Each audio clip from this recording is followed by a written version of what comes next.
Kalau ada seorang ahlul Quran tapi masih berlaku dosa maksiat, dan seandainya dihukum oleh Allah untuk masuk neraka sementara, untuk disucikan dan membersihkan dari dosa dan maksiat, neraka pun tidak akan mampu menghanguskan kulitnya dan tidak akan mampu membakar hatinya karena isinya Al-Quran.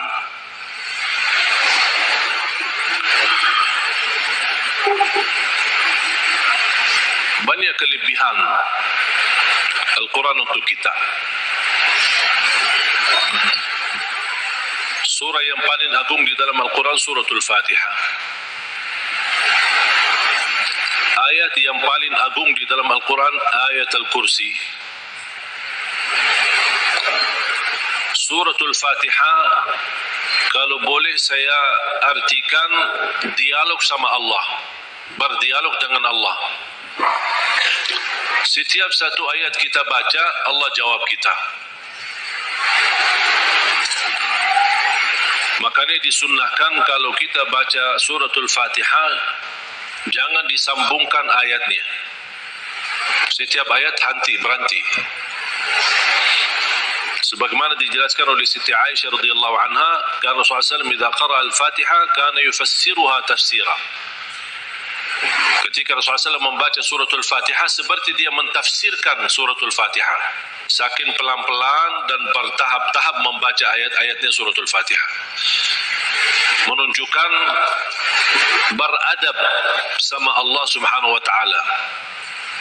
Kehormatan karena dia sedang berdialog dengan Allah melalui bacaan suratul Fatihah. Sebagaimana Rasulullah SAW bersabda di hadis yang diriwayatkan Imam Tirmizi,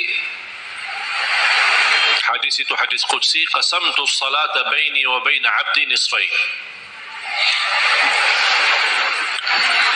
Aku telah membagikan salat antaraku dan hambaku, kata Allah, menjadi dua bagian.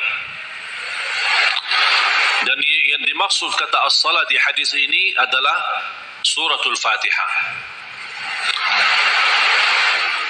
Ternyata suratul Fatihah memiliki banyak nama.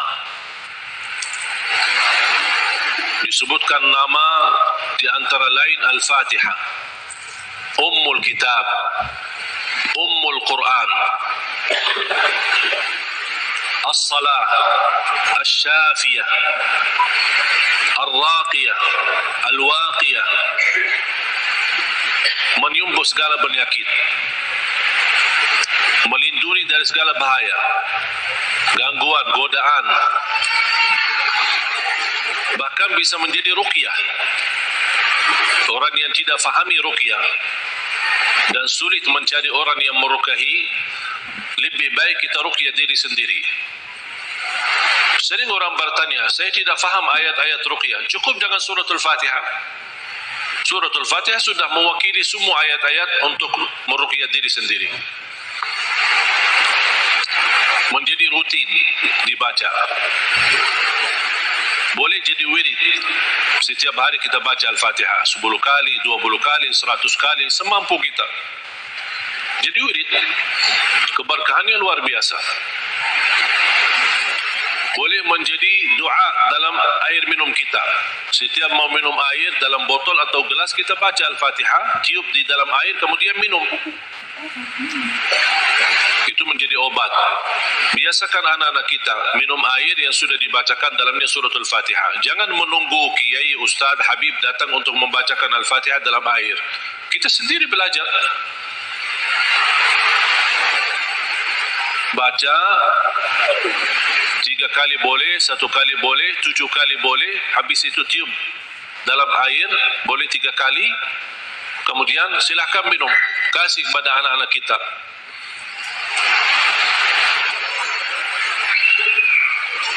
Al-Fatihah sebagai obat menyembuhkan penyakit kita.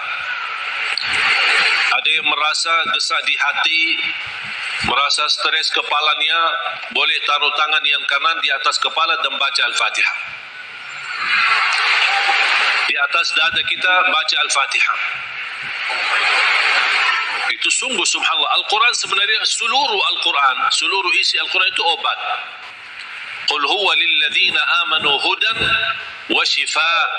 Sungguh Al-Quran itu petunjuk dan obat, menyembuhkan penyakit bagi orang-orang yang beriman. Berarti Al-Quran menyembuh penyakit hanya berlaku bagi orang yang beriman. Yang tidak beriman tidak berlaku.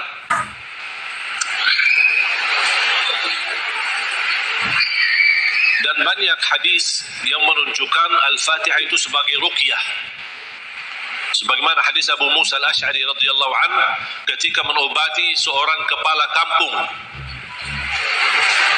yang sempat sakit, kemudian dibacakan Al-Fatihah.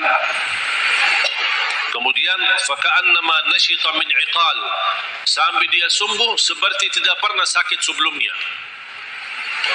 Dan mereka mencerita ketika mereka pulang ke Madinah bertemu Rasulullah SAW, mereka mencerita apa yang terjadi bersama orang kampung.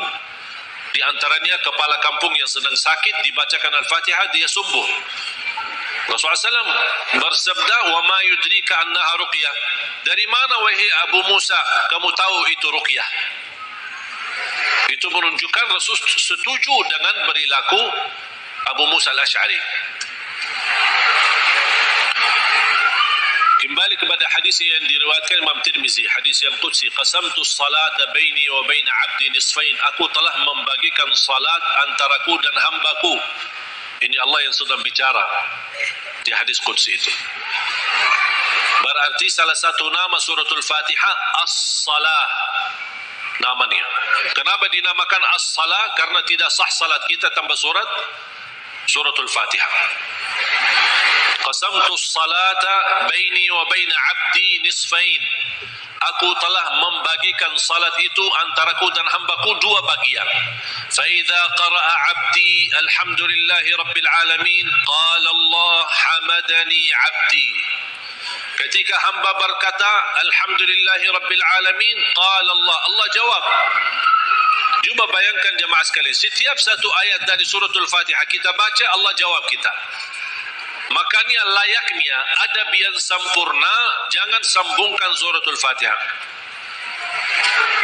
Allah jawab, kita hayati jawaban Allah Subhanahu wa taala. Alhamdulillahi rabbil alamin. Allah menjawab, hambaku telah memujiku. Alhamdulillahi rabbil alamin. Qala Allah hamadani 'abdi.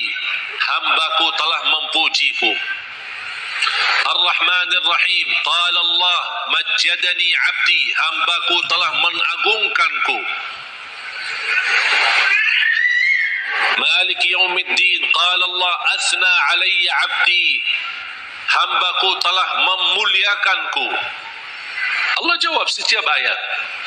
Iyyaka na'budu wa iyyaka nasta'in. Allah jawab, ini antaraku dan hambaku. Na'budu itu Allah, nasta'in kami memohon pertolongan kepada Allah. Berarti ada dua bagian.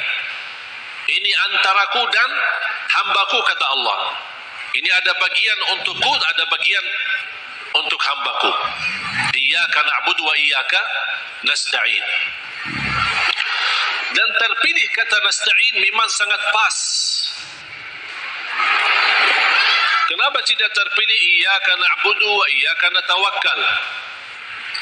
Iyyaka na'budu wa iyyaka nasbir. Iyyaka na'budu wa iyyaka nu'min. Kenapa terpilih kata nasta'in? Karena kita tidak mampu menyempurnakan ibadah sebagai hak Allah tanpa pertolongan dari Allah.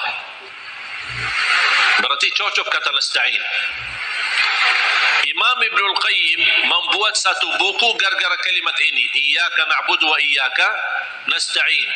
Bukunya 2 jilid, lebih dari 400 halaman.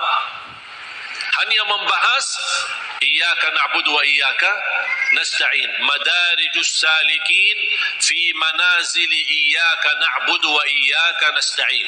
Sudah ada dalam bahasa Indonesia. Atau silakan kalau keberatan membeli bukunya mungkin mahal, bisa anda download di Google, Syekh Google. Buka. Nama bukunya Madarijus Salikin fi Manazili Iyyaka Na'budu wa Iyyaka Nasta'in. Selain buku ini yang sangat bagus yang dimiliki oleh Imam Ibnul Qayyim, buku yang kedua adalah Zadul Ma'ad. Zadul Ma'ad. Kata guru saya, fantasnya dan layaknya setiap orang Muslim menyimpan buku ini di samping tidurnya, di tempat tidurnya. Sebelum mau tidur, baca walaupun satu halaman dari buku itu. Kenapa? Karena buku Zadul Ma'ad termasuk buku yang terbagus membahas ibadah-ibadah dan sehari-hari Nabi Muhammad. Dan kita bisa terapkan setiap hari. Ini baca amalannya apa, ini baca amalannya apa. Gimana tidurnya Rasul, gimana ibadahnya Rasul, gimana zikirnya Rasul, gimana makanannya Rasul, gimana perginya dan jalannya Rasul. Ini semua dibahas dalam buku itu. Zadul Ma'ad. Silakan buka di Google juga. Banyak sih Google hebat itu. Semua ada. Karya Imam Ibnul Qayyim. Kalau anda bisa beli dua buku ini atau bisa download di internet, itu sangat bagus. Sudah ada dalam bahasa Indonesia.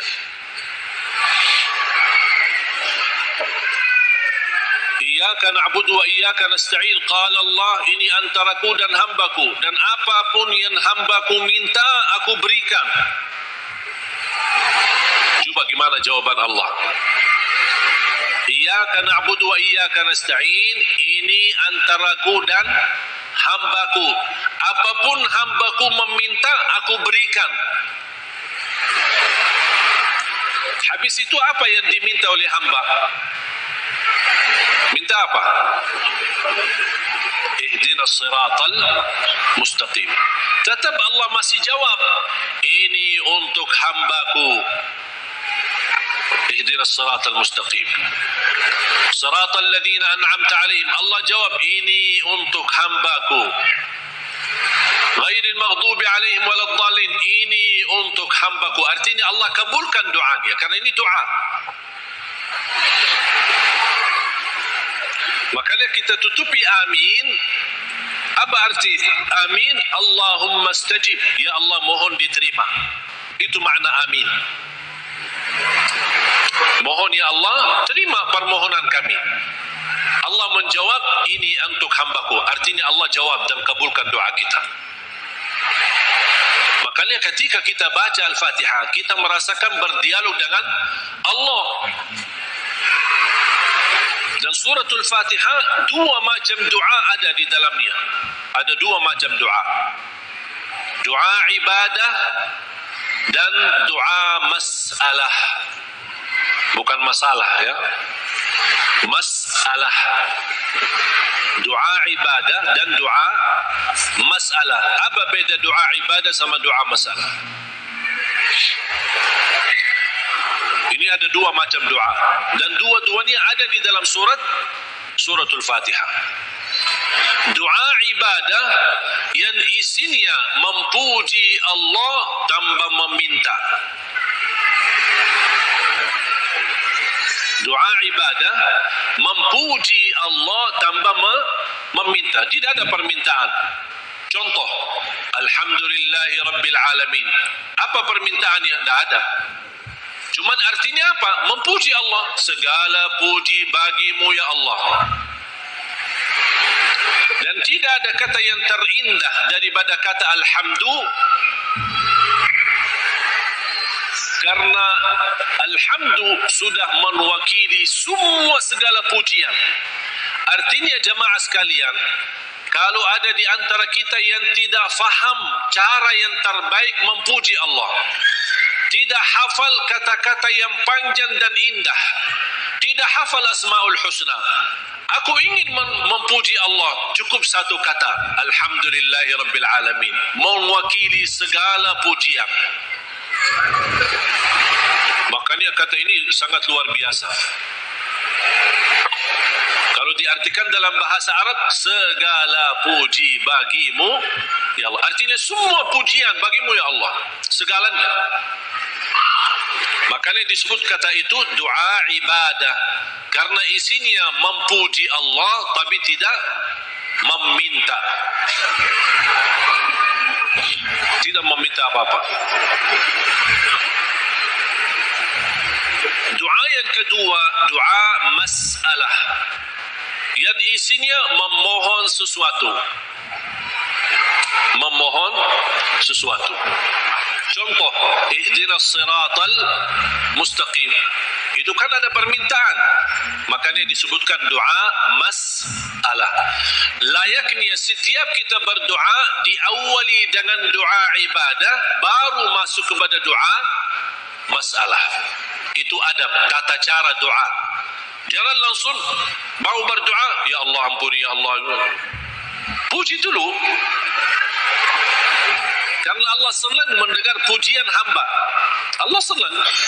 Buat Allah senang dulu, baru minta.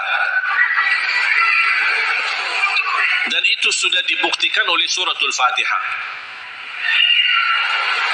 Makanya saya selalu berkata, bagi orang awam yang tidak bisa berdoa, tidak mampu doa, tidak hafal doa, atau tidak memfahami bagaimana bisa berdoa, dia cukup membaca Al-Fatihah mewakili semua doa.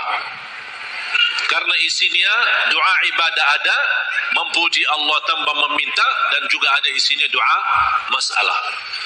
Boleh enggak saya baca Al-Fatihah supaya anak saya mendapatkan hidayah, supaya anak saya disembuhkan oleh Allah, supaya saya dapat jodoh, supaya saya diberikan kemudahan? Doa. Al-Fatihah mewakili semua doa bagi orang yang tidak faham doa atau tidak bisa berdoa.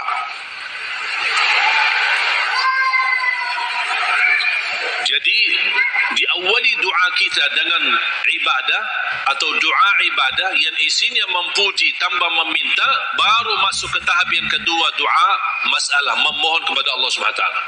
Dan juga tolong jemaah sekalian perhatikan, habis dibacakan Al-Fatihah sampai iyyaka na'budu wa iyyaka nasta'in, belum meminta apa-apa. Kita memuji Allah, mengagungkan Allah, memuliakan Allah. Kemudian kita mengaku sebagai hamba Allah dengan kita ikrarkan iyyaka na'budu, itu hakmu ya Allah, dan kami memohon pertolongan. Dan pertama permohonan pertolongan kepada Allah, dan yang terbaik pertolongan yang kita mohonkan kepada Allah adalah minta hidayah kepada jalan yang lurus.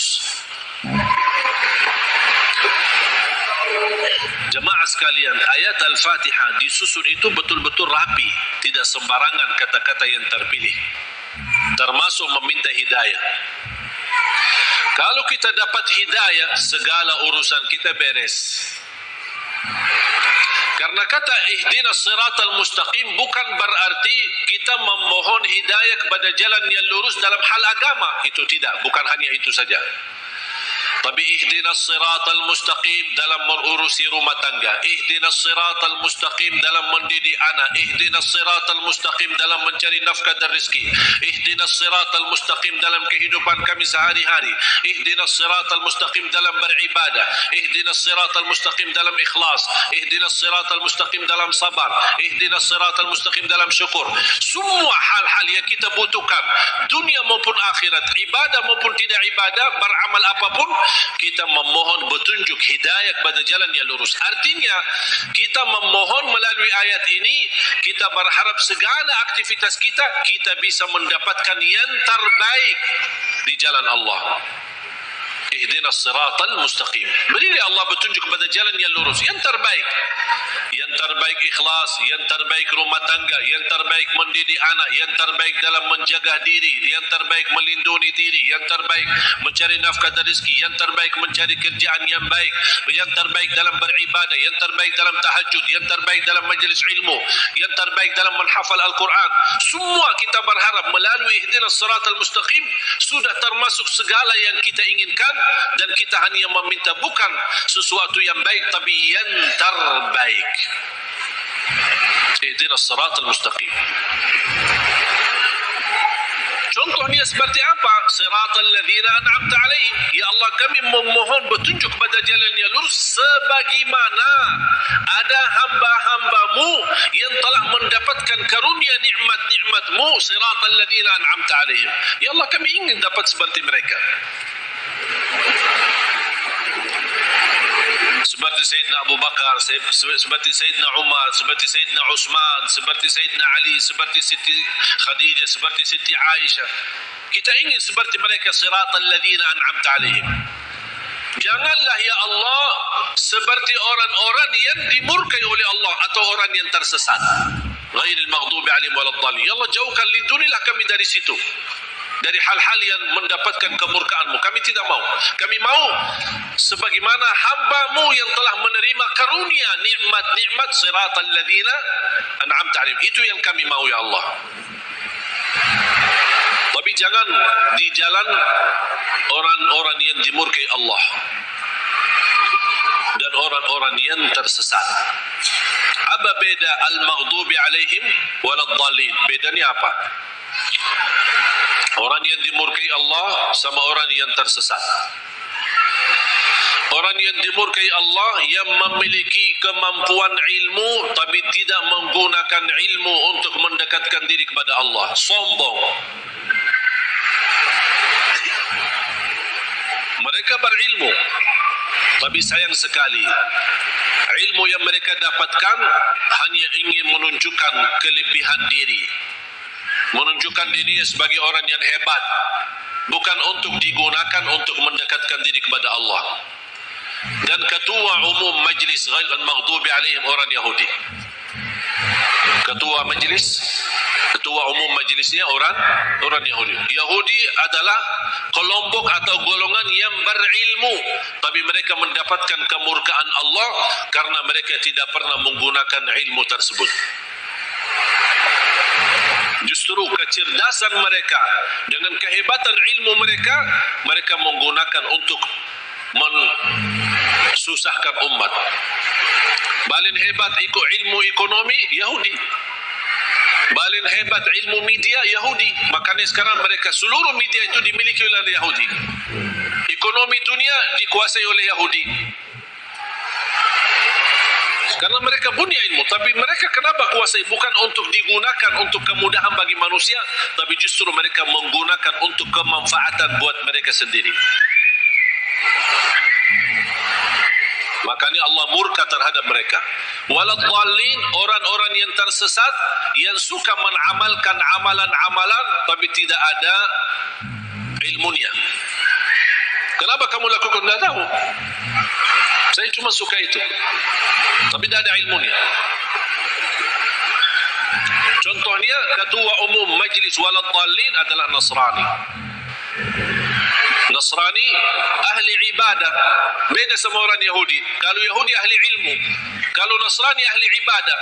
Bahkan mereka menggunakan rahbaniyah, memaksakan diri beribadah sepanjang hari. Sampai ada yang mendiamkan diri di sebuah tempat yang tidak bisa ditinggalkan, tidak mau nikah, tidak mau makan daging, tidak mau makan ini segala. Ini semua dilakukan oleh mereka. Itu yang tidak ada dasarnya. Berlebih-lebihan. Islam melarang kita berlebih-lebihan beribadah. Sebagaimana ada 3 orang ketika datang ke Madinah mendengar betapa ibadah Rasulullah SAW. Sambil salat tahajud, sambil bangka kakinya. Kita pernah enggak bangka kaki kita? Pernah. Ketika begal, capek, urus dunia. Bukan karena tahajud. Bagaimana SAW puasanya, gimana SAW tahajudnya, gimana SAW ibadahnya. Ada 3 orang mendengar berita-berita. Sampai mereka merasa, aduh, kalau Nabi Muhammad begitu luar biasa ibadah ini, gimana kita? Sampai ada di antara mereka yang berkata, kalau memang begitu ibadah Rasulullah SAW, saya akan berpuasa, tidak akan buka. Artinya mau berpuasa setiap hari, sepanjang hayatnya, sepanjang hidupnya. Bukan tidak makan sama sekali, tetap makan, tapi maksudnya setiap hari mau puasa sampai mati. Yang satu lagi kata orang, saya akan tahajud, tidak akan tidur. Yang ketiga berkata, saya tidak akan nikah. Karena dia merasa terhina atau merasa dirinya rendah atau merasa dirinya tidak ada artinya dibanding ibadah Rasulullah SAW. Kalau Rasul saja yang diampuni Allah begitu luar biasa hebat ibadahnya, aku merasa malu, ya udah saya tidak mau nikah. Mengapa? Agar saya kosongkan waktu saya untuk beribadah, mendekatkan diri kepada Allah. Ada di antara mereka yang di riwayat lain disebutkan, saya tidak mau makan daging. Berita ini, percakapan mereka ini, perbicaraan mereka ini sampai ke telinga Rasul. Rasul naik mimbar. Ma balu aqwamin, menapa ada kaum atau perkataan seperti ini? Inni la atqakum lillah wa akhsyakum lah. Aku yang paling takwa kepada Allah dan paling takut kepada Allah. Aku tahajud dan tidur, aku puasa dan buka puasa, aku makan daging atau juga nikah. Rasul menceritakan ini semua tidak akan menghalangi kita kalau kita mau bersungguh-sungguh beribadah. Itu yang disebutkan kata rahbaniyah yang sering dilakukan oleh Nasrani. Makanya kita memohon petunjuk pada jalan yang lurus, tapi jangan sampai kepada jalan yang dimurkai Allah atau jalan yang tersesat. Kami tidak mau dunia ilmu, tapi tidak pernah gunakan ilmu untuk mendekatkan diri kepada Allah. Saya tidak mau juga beramal tambah ilmu, karena saya khawatir nanti jadi orang yang tersesat. Amin. Allahumma terima. Ya Allah, mohon diterima.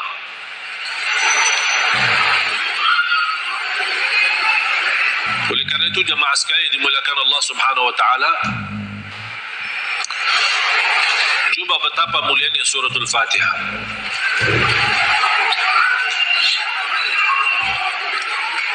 Saya hanya menyampaikan sejarah singkat. Saya belum membahas sejarah detail. Mulai dari Bismillahirrahmanirrahim, mulai dari Alhamdu, bagaimana, kenapa ada al dan apa arti daripada al, kenapa terpilih Alhamdulillahi Rabbil Alamin menjadi ayat yang pertama. Ada juga berbeda pendapat Bismillahirrahmanirrahim adalah ayat yang pertama. Makanya kalau sebagian ulama menganggap Bismillahirrahmanirrahim ayat yang pertama, makanya dijahar dalam salatnya. Karena kita perhatikan rata-rata Al-Quran itu selalu Bismillahirrahmanirrahim, Al-Fatihah ada ayat nomor 1. Dibandingkan Bismillah di surah yang lain tidak ada angka. Betul?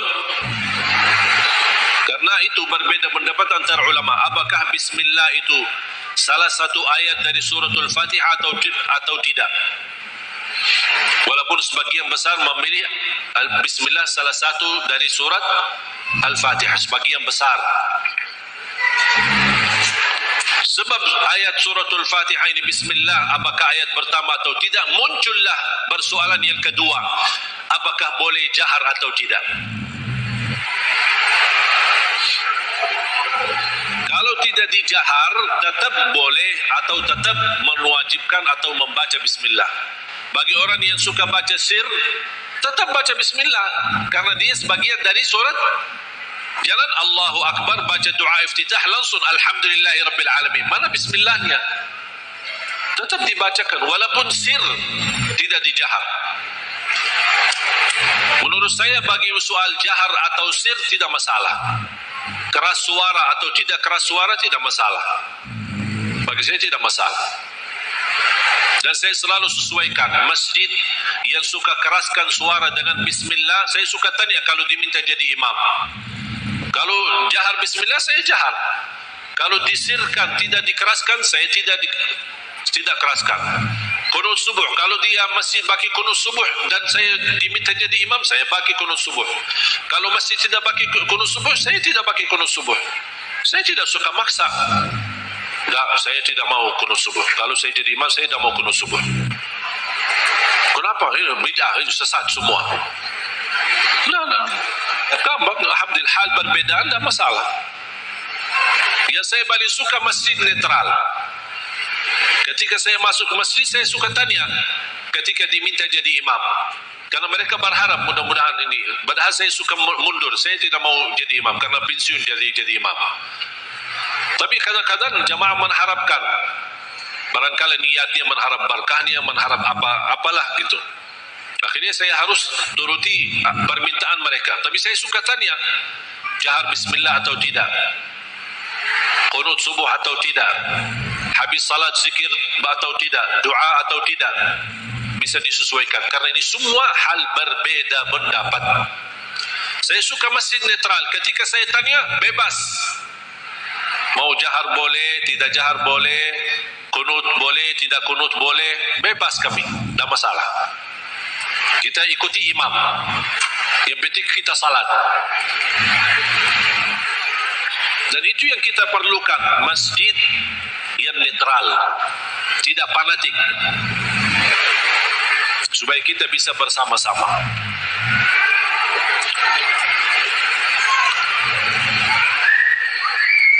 Bismillahirrahmanirrahim. Kalau kita hitungkan Al-Fatihah berapa ayat? Berapa? 7. Itu sudah disepakati. Itu sudah disepakati. 7 ayat. Sekarang gimana kita bisa jelaskan? Kalau bismillah sebagian dari suratul Fatihah.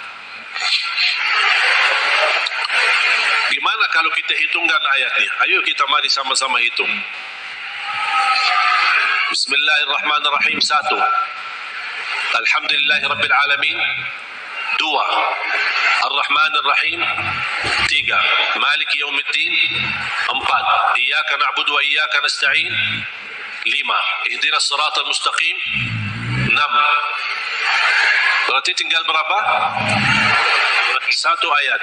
Siratal ladzina an'amta 'alaihim ghairil maghdubi 'alaihim waladdallin. 1. Berarti jadi berapa? 7. Bagi ulama yang berpendapat bismillah tidak sebagian dari suratul Fatihah, tidak dihitung sebagian dari ayat suratul Fatihah. Berarti ayo coba kita hitung. Kalau dikeluarkan bismillah, mari kita hitung ayat pertama apa? Alhamdulillahirabbil alamin 1. Terus Ar-Rahmanir-Rahim 2. Terus 3. 4. 5.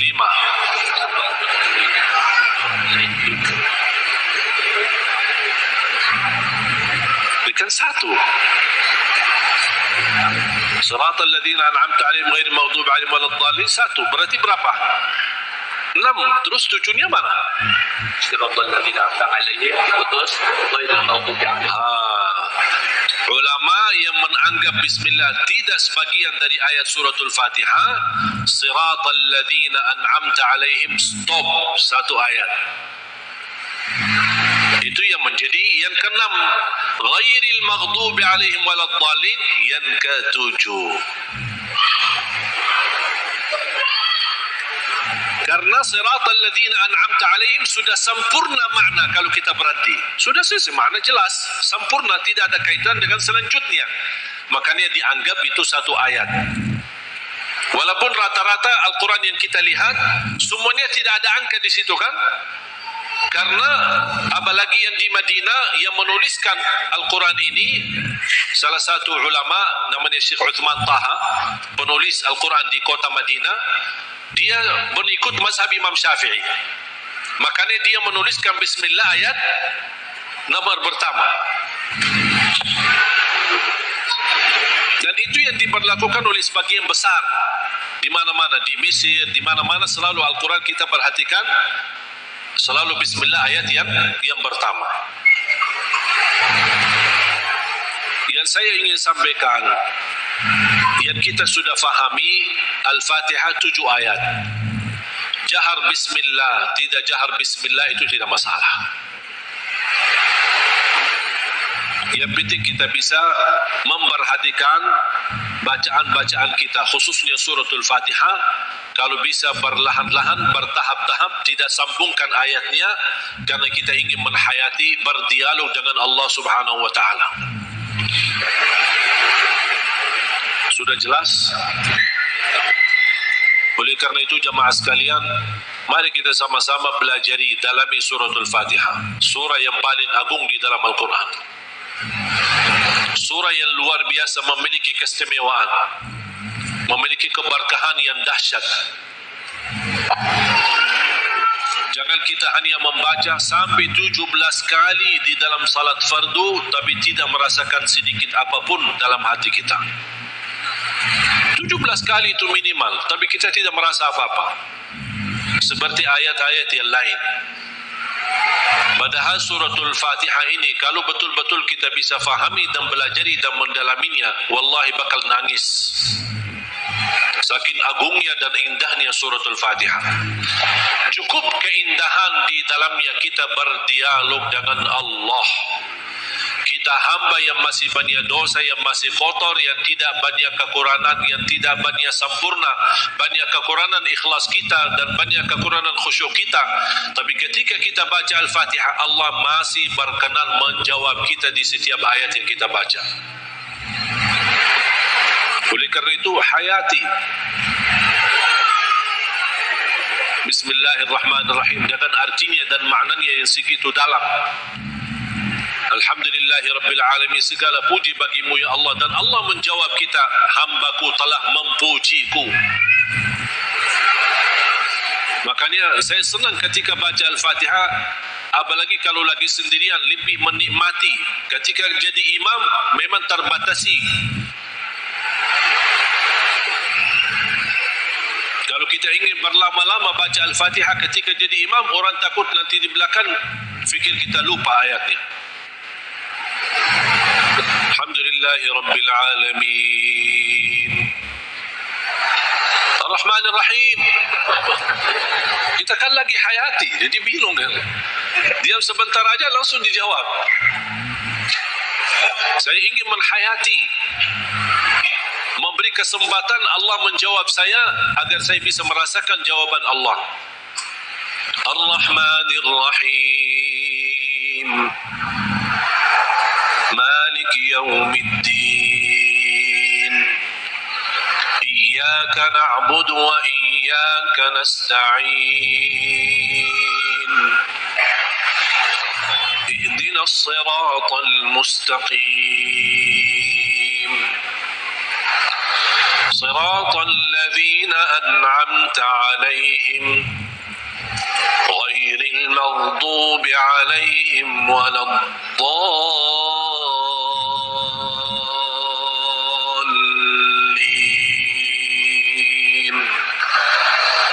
آمين. Amin sama seperti baca Yasin. Gimana baca Yasin? Yasin. Gitu? Betul? Gimana? Yasin. Gimana baca Yasin? Yasin. Amin. Kita sering waladhdallin. Amin. Apalagi anak-anak. Amin. Yasin. Sebagaimana dijelaskan oleh Imam Ibn Kathir rahimahullah dalam tafsirnya. Mudah-mudahan pertemuan ini kita kupas walaupun sedikit dari suratul Fatihah. Mudah-mudahan insyaAllah menjadi bahan ilmu buat kita untuk ke depan kita bisa menghayati dan bisa dalam membaca suratul Fatihah di dalam salat maupun di luar salat, kita bisa merasa tersentuh hati kita. Kalau Al-Fatihah ini bisa nyambung ke hati kita, itu subhanallah luar biasa.